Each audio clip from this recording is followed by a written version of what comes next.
성경 말씀 에베소서 6장 18절 말씀부터 20절 말씀까지 같이 봉독하도록 하십시다. 모든 기도와 간구로 하되 무시로 성령 안에서 기도하고 이를 위하여 깨어 구하기를 항상 힘쓰며 여러 성도를 위하여 구하고 또 나를 위하여 구할 것은 내게 말씀을 주사 나로 입을 벌려 복음의 비밀을 담대히 알리게 하옵소서 할 것이니 이 일을 위하여 내가 쇠사슬에 매인 사신이 된 것은 나로 이 일에 당연히 할 말을 담대히 하게 하려 하심이니라. 아멘. 우리 지난 시간에 사도 바울이 사탄과의 싸움을 위해서 영적인 그런 준비, 의의 흉배, 전신갑주를 입고 마지막으로 우리가 해야 될 중요한 그 일이 기도라는 사실을 지금 말씀하신 부분까지 말씀을 상고를 했습니다. 18절에 우리가 전신갑주를 입고 모든 기도와 간구로 하되 무시로 성령 안에서 기도하고 우리가 하나님께서 주신 이런 전신갑주들 또 성령의 그 말씀 이런 것들을 잘 활용해서 사탄의 공격을 물리칠 수 있기 위해서는 기도와 간구로 우리가 무시로 성령 안에서 기도해야 된다는 사실을 말씀을 하셨습니다. 그 다음에 이제 깨어 구하기를 항상 힘쓰며 우리가 깨어서 기도해야 된다는 것도 말씀을 하셨고, 그 다음에 이제 여러 성도를 위하여 구하고, 우리의 기도가 자신만을 위한 기도가 아니고 또 성도들을 위해서 기도해야 된다는 사실까지 말씀을 하셨습니다. 그 다음에 오늘 여기 19절에 또 나를 위하여 구할 것은 그랬습니다. 그러니까 기도의 범위가 자신, 그 다음에 모든 성도, 그 다음에 사도 바울 자신을 위해서 기도해 달라고 부탁을 하고 있습니다. 이 말씀은 우리가 신앙생활의 핵심이 기도라는 것. 그래서 무시로 깨어서 늘 기도해야 된다는 사실을 강조를 하시고 교훈하시는 말씀입니다. 그 기도가 자신을 위한 기도 내용이 첫째는 자신을 위한 것.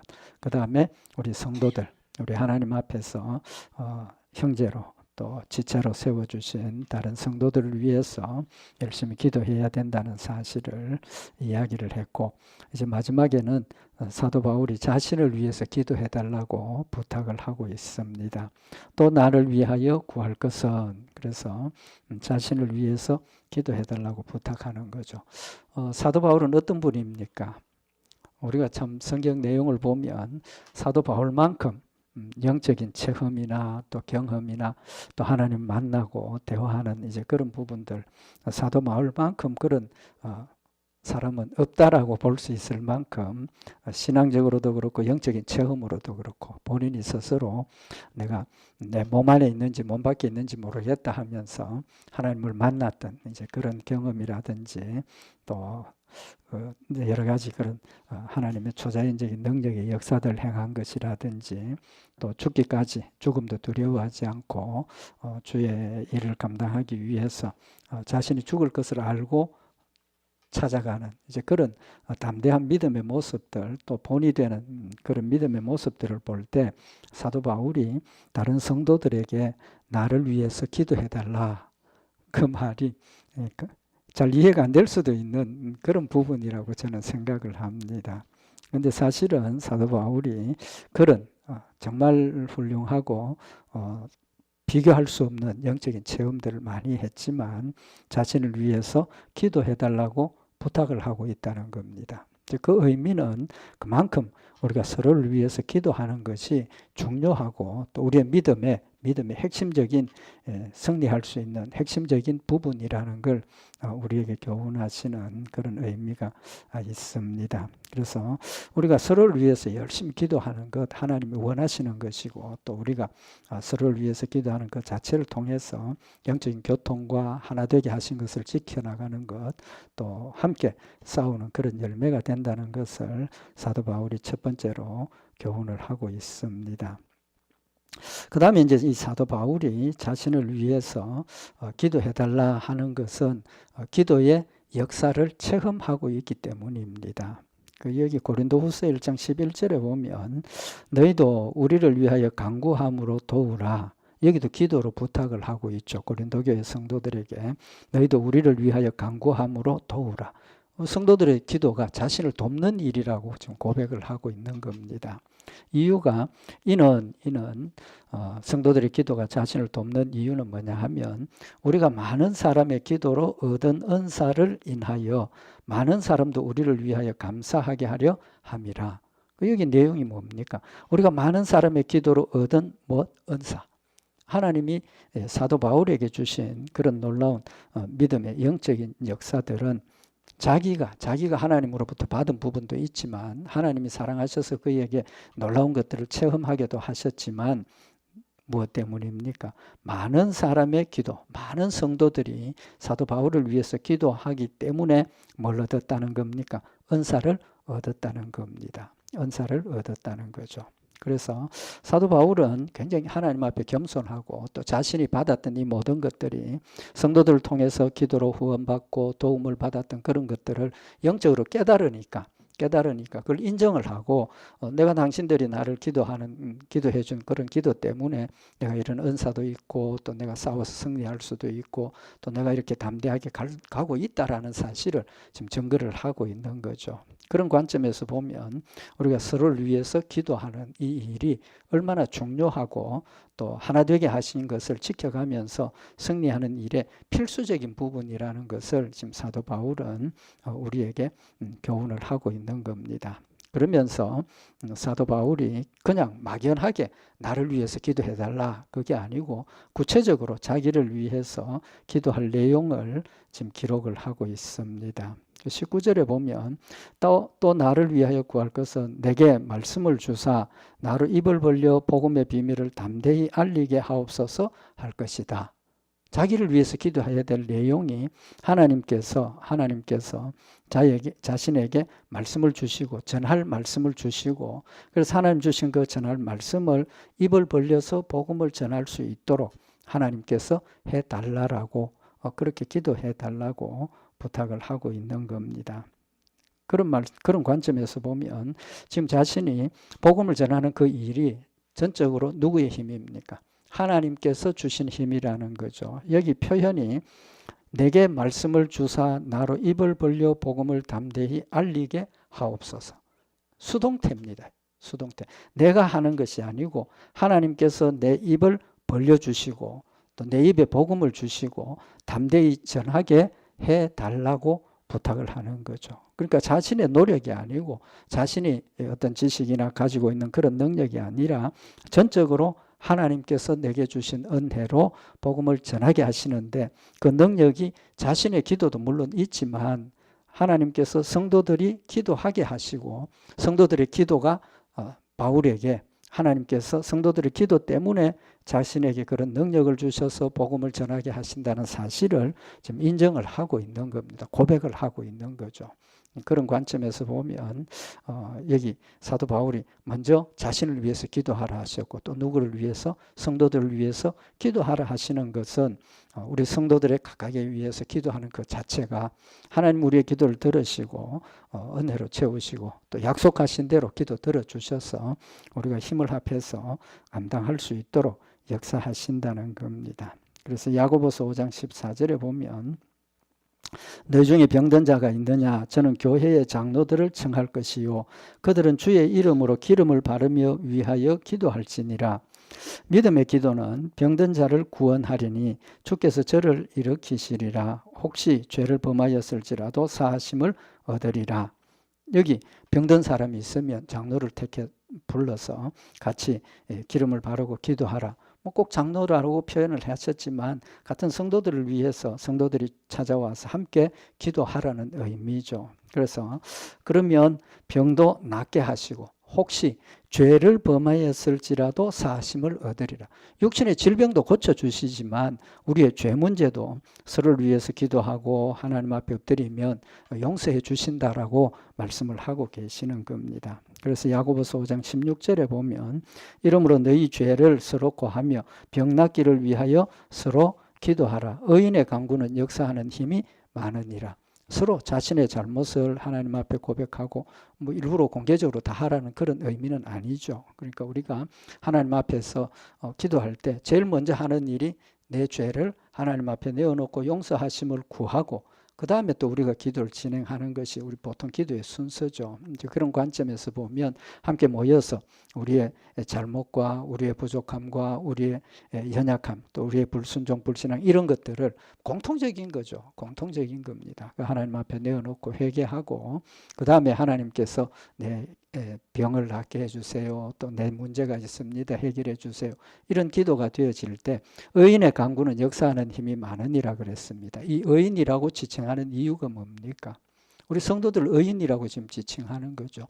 모여서 믿음으로 하나님 앞에 기도하는 그 사람들 의인이라고 하는 것은 우리가 믿음으로 죄 용서를 받았기 때문에 의인이라고 하는 겁니다. 우리 행함으로 의가 아니고 믿음으로 용서받은 의를 구원의 역사를 말씀을 하시는 거죠.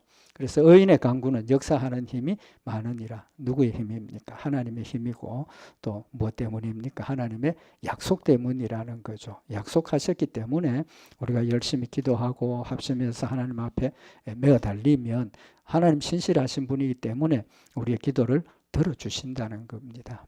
그 다음에 이제 우리가 중요한 것은 열심히 서로를 위해서 기도해야 된다. 또 원수를 위해서도 기도하라 하셨는데 잘 됩니까? 안 됩니까?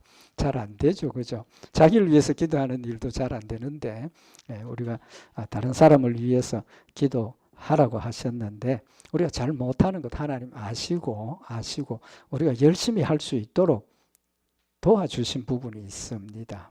하나님 우리가 다른 사람을 위해서 열심히 기도하도록 도와주신 게 뭐냐 하면 우리가 다른 사람을 위해서 기도하면 그 기도가 어떻게 된다 그랬습니까?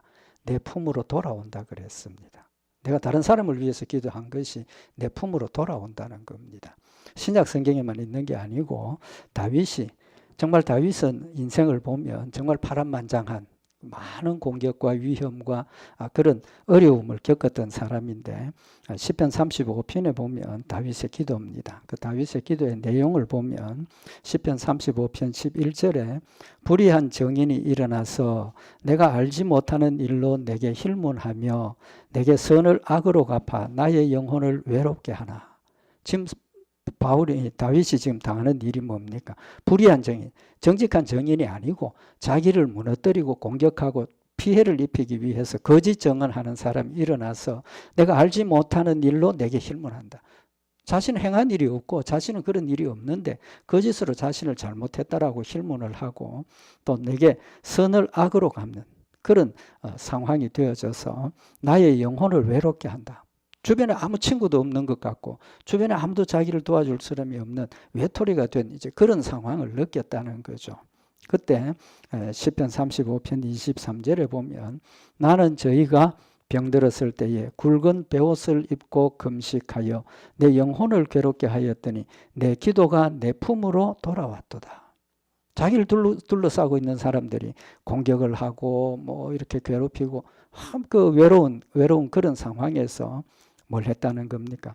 나는 저희가 병들었을 때 굵은 베옷을 입으며 금식하여 내 영혼을 괴롭게 했다.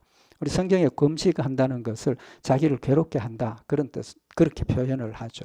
금식하는 자체가 우리 육신의 것들을 단식하고 끊어버리고 이렇게 해서 육신을 괴롭게 하는 그 일을 통해서 하나님을 향해서 더 가까이 가는 이제 그런 의미를 이야기를 하고 있는 건데 그래서 굵은 베옷을 입었다는 것은 회개한다는 뜻이죠. 금식도 역시 회개의 기도라고 우리가 받아들일 수 있는데 회개하고 금식하면서 내 영혼을 괴롭게 하였더니 내 기도가 내 품으로 돌아왔다. 그럼 이 기도가 내 품으로 돌아왔다 하는 뜻은 뭡니까? 누굴 위해서 기도했다는 겁니까?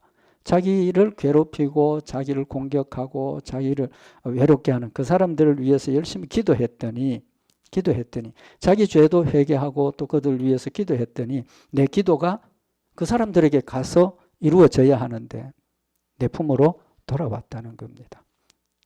우리가 여기서 다윗이 기도한 내용을 정확하게 기록을 안 했기 때문에 혹시 의심할 수 있습니다. 무슨 기도하겠습니까? 하나님 나 이렇게 억울합니다. 해결해 주세요.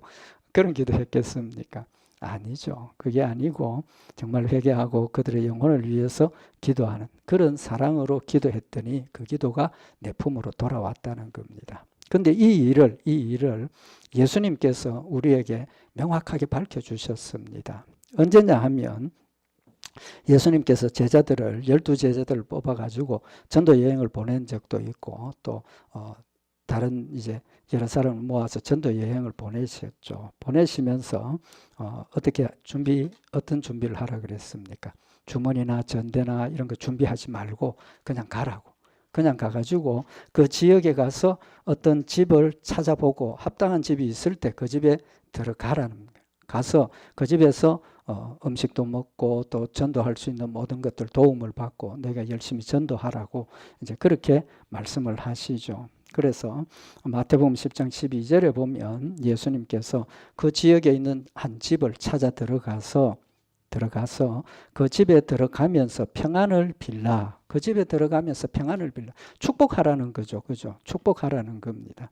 그러면 마태복음 10장 13절에 이어서 하시는 말씀이 그 집이 이에 합당하면 너희 빈 평안이 거기 임할 것이요 만일 합당치 아니하면 그 평안이 너희에게로 돌아올 것이니라. 그 집에 들어가서 거기에 거하면서 공개함을 받으면서 복음을 전하게 하시는 그 일에 그들이 받을 자격이 있으면 합당하면 그 평안이 축복이 그들에게 임할 것이고 만약에 그들이 그걸 합당하지 않으면 그 평안이 어디로 갑니까? 허공에서 부서져 버리고 뭐 열매가 없어지는 것이 아니고 빌었던 기도가 없어지는 게 아니고 그 기도가 어떻게 된다고요? 너희에게로 돌아온다는 겁니다. 돌아온다는 거죠. 그래서 마태복음 10장 6절에도 만일 평안을 받을 사람이 거기 있으면 너희 빈 평안이 그에게 머물 것이요 그렇지 않으면 너희에게로 돌아오리라. 우리에게도 주시는 말씀입니다. 우리가 원수를 위해서 기도했을 때 그 원수가 그 기도를 축복 기도를 받을 만한 자격이 없으면 그 기도가 어디로 갑니까? 허공이 없어져 버리는 게 아니고 나한테로 돌아온다라고 말씀을 하시는 거죠. 우리 욕심이 많습니다. 그렇죠? 복받을 욕심 많습니다. 그러면 우리가 모든 사람을 위해서 원수까지도 모든 사람을 위해서 열심히 축복하고 또 은혜를 베풀어 주실 것을 열심히 기도하면 그 기도가 누구에게로? 나한테로 돌아온다라는 사실을 말씀을 하고 있는 겁니다. 그러니까 우리 보고 그냥 원수를 사랑하라, 원수를 위해서 기도하라, 또 다른 사람을 위해서 기도하라고 하심이 그냥 버려두면 우리가 그걸 잘 할 수 없다는 겁니다. 그렇지만 하나님께서 우리가 가지고 있는 그런 욕심들이라든지 이런 것들을 통해서 다른 사람을 위해서 빈 기도가 나한테 돌아오도록 하신다라고 약속하신 그 약속을 믿으면 나를 위해서 다른 사람을 위한 기도를 할 수 있다라는 사실을 지금 말씀을 하시는 겁니다. 너무한지 모르겠지만 우리가 연약하기 때문에 하나님께서 우리가 힘을 내어서 다른 사람들을 위해서 열심히 기도할 수 있도록 우리 사랑하는 성도들을 위해서 열심히 기도하고 또 그 기도가 거기에 갔다면 나한테는 또 어떻게 했습니까? 마찬가지로 그 기도가 나에게도 돌아온다라고 우리가 해석을 해야 되지 않겠습니까? 그래 하나님께서 우리에게 주신 기도, 서로를 위해서 기도하게 하심은 하나님이 원하시는 것이고 그 기도를 통해서 우리가 교제하고 교통하게 되고 또 서로 축복을 나누어 받게 하시고 또 하나님 영광 받으시는 성장과 성숙의 기초가 되고 근본이 된다라는 사실을 지금 말씀을 하고 계시는 겁니다. 그런 관점에서 사도 바울은 자신이 정말 하나님을 만나고 예수님께서 직접 보여주셨고 또 하나님 주신 그런 영적인 체험들을 많은 체험들을 하고 능력들을 행했으니까 얼마든지 자기 스스로 하나님 나와 함께 하고 계신다 담대한 이기적인 그런 믿음을 가질 수도 있었을 겁니다. 그럼에도 불구하고 이 모든 것들이 나 때문에 되어진 부분도 있지만 그것보다는 뭐가 더 중요하다는 겁니까? 성도들이 나를 위해서 기도했기 때문에 하나님께서 성도들의 기도를 들으시고 나에게 은사를 주셨다라고 하나님의 역사를 믿음으로 받아들이니까 그런 인정을 하게 된다는 거죠. 그래서 자신이 성도들에게 부탁하는 것이 나를 위해서 기도해달라. 그 다음에 그 기도의 내용이 첫째가 내게 말씀을 주사. 내게 말씀을 주사. 지금 이 말씀은 뭡니까? 사도 바울이 기도 부탁하는 것이 자기 육신의 안일이나 그런 걸 위한 것이 아니고 하나님이 말씀 전하게 하셨으니까 하나님 주신 말씀을 바로 전할 수 있도록 하나님 주신 사명을 감당할 수 있도록 도와달라는 겁니다. 육신이 어떤 것이 아니고 하나님 맡겨주신 사명을 내가 잘 감당할 수 있도록 열매 맺을 수 있도록 도와달라는 부탁을 하고 있는 거죠. 그래서 내게 말씀을 주사. 하나님께서 자기를 사도로 세워주셨으니까 하나님 주신 말씀을 많은 말씀들 깨닫게 하시고 또 해석하게 하시고 또 그 말씀을 전할 수 있도록 해달라고 그렇게 부탁을 하고 그 다음에 나로 입을 벌려. 말씀만 주신 게 아니고 그 주신 말씀을 입을 벌려서 전하게 할 수 있도록 해달라고 말씀을 하고 있는 겁니다. 그래서 입을 벌려라고 하는 것은 좀 전에 말씀드린 것처럼 자기가 스스로 말하는 게 아니고 하나님께서 내 입을 벌려주셔서 그 전하신 말씀을 전하게 하시는 철저하게 하나님 중심에 하나님이 하신다는 믿음을 지금 고백을 하고 있는 겁니다. 그 다음에 이제 그 내용이 하나님 주신 말씀의 내용이 복음의 비밀을 담대히 알리게 하옵소서. 그 말씀의 내용이 복음의 비밀, 복음을 전하기를 원한다는 겁니다. 근데 그 복음을 단순히 그냥 복음을 전하게, 복음을 담대히 알리게 해달라. 그게 아니고 복음을 지금 뭐라고 표현을 하고 있습니까? 비밀이라고 표현을 하고 있습니다. 그래서 예수님께서도 복음은 비밀이라고 하셨죠. 왜 비밀입니까? 아는 사람들, 비밀을 공유할 수 있는 자격이 있고 비밀을 공유하는 사람들에게는 그것이 알려지지만 그 외의 사람에게는 그 내용이 안 알려진다는 거죠. 결국은 하나님의 택하심의 의미를 지금 우리에게 교훈을 하시는 겁니다. 하나님께서 예수 그리스도를 이 땅에 보내셨고 또 십자가에 못 박혀 죽으시고 부활하게 하시고 또 앞으로 예수님 오시겠다고 다시 오셔서 심판하신다고 말씀을 통해서 다 알려주셨지만 모든 사람이 그 말을 다 믿음으로 받아들이는 것 아니죠. 아니고 택한 백성들만 받아들이게 된다는 겁니다. 그래서 그 의미가 특별히 이 복음의 비밀을 이야기하시는 부분이 지금 택한 백성과 택한 받지 못한 백성의 의미도 있지만 구약시대의 이스라엘 백성들도 포함이 되는 겁니다. 무슨 말이냐 하면 이스라엘 백성들은 혈통적으로 아브라함이 후손입니다. 그죠? 혈통적으로 아브라함이 후손이고 그래서 인간적으로 생각을 할 때 혈통적으로 아브라함이 후손이니까 아브라함이 후손들 그러니까 이스라엘 백성들은 저절로 성민이고 택한 백성이고 천국 간다 이렇게 우리가 받아들일 수 있다는 거죠. 실제로 이스라엘 백성들은 그렇게 생각을 했습니다. 그죠? 그래서 선민 사상을 가지고 우리만 거룩한 백성이고 이스라엘 백성들만 천국 간다라고 주장을 하고 지금도 마찬가지 주장을 하고 있습니다. 근데 그게 아니더라는 겁니다. 그게 아니더라는 거죠. 혈통적인 이스라엘 백성들 중에도 택한 사람은 예수님을 믿고 구원받았고 또 혈통적인 이스라엘 백성임에도 불구하고 택함 받지 못한 사람들은 구원 못 받았다는 거죠. 성경의 구약 성경의 내용이 초점이 다 거기에 맞춰 있는 겁니다. 간략하게 축약을 한다면 심지어 하나님께서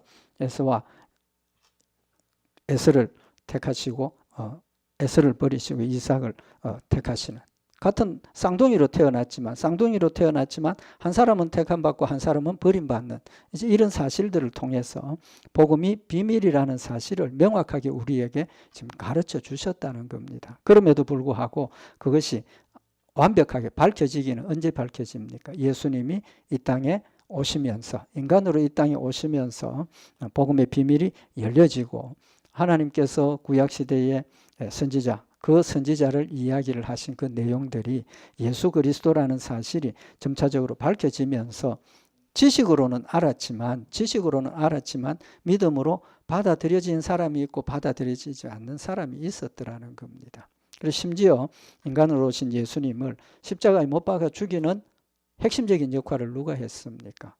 혈통적인 이스라엘 백성들이 했습니다. 그 중에서도 대제사장, 제사장, 서기관, 바리새인들 적어도 믿음으로 산다고 하던 자신 있게 이야기했던 사람들이고 어떻게 보면 신앙의 지도자들입니다. 신앙의 최앞선 지도자들인데 그들이 오히려 예수님을 잡아서 십자가에 못 박아 버리는 일들을 했다는 겁니다.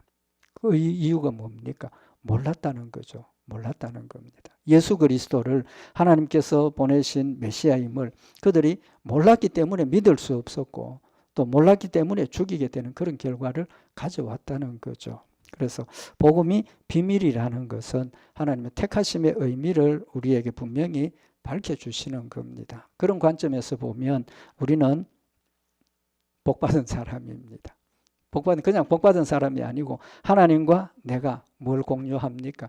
비밀을 공유하는 겁니다. 비밀을 공유하는 거예요. 그런 관점에서 보면 하나님께서 나를 얼마나 사랑하시는가, 누구에게도 밝혀주지 않았던 비밀을 내가 알게 하시고 믿게 하시고 하나님 따라가는 그런 열매를 맺게 하셨다는 겁니다. 그래서 마태복음 13장 35절에 보면 이는 선지자로 말씀하신 바 내가 입을 열어 비유로 말하고 창세부터 감추인 것들을 드러내리라 함을 이루려 하심이니라.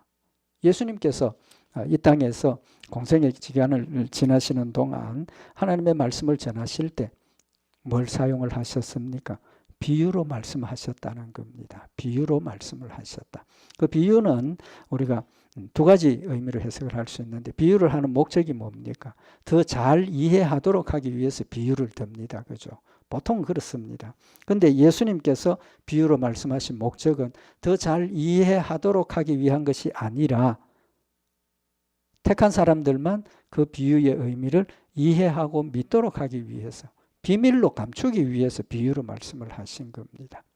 그러나 택한 백성들에게는 그 비유가 훨씬 더 의미를 잘 이해할 수 있는 그런 내용이 되더라는 겁니다. 그래서 예수님께서 비유로 말씀을 하시고 제자들과 따로 가셔서 제자들에게만 그 비유의 의미를 해설해 주시고 가르쳐 주셨다라는 겁니다.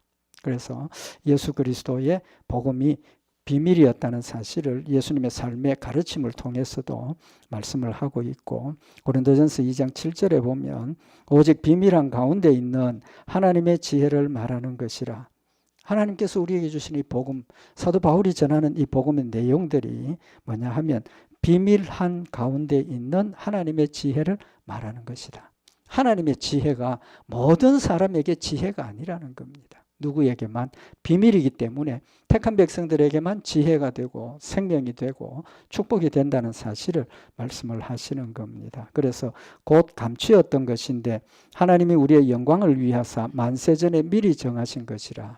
하나님께서 우리를 택하심이 창세전에 우리가 태어나기도 전에 하나님께서 나를 택정하셨다는 것은 사랑이죠.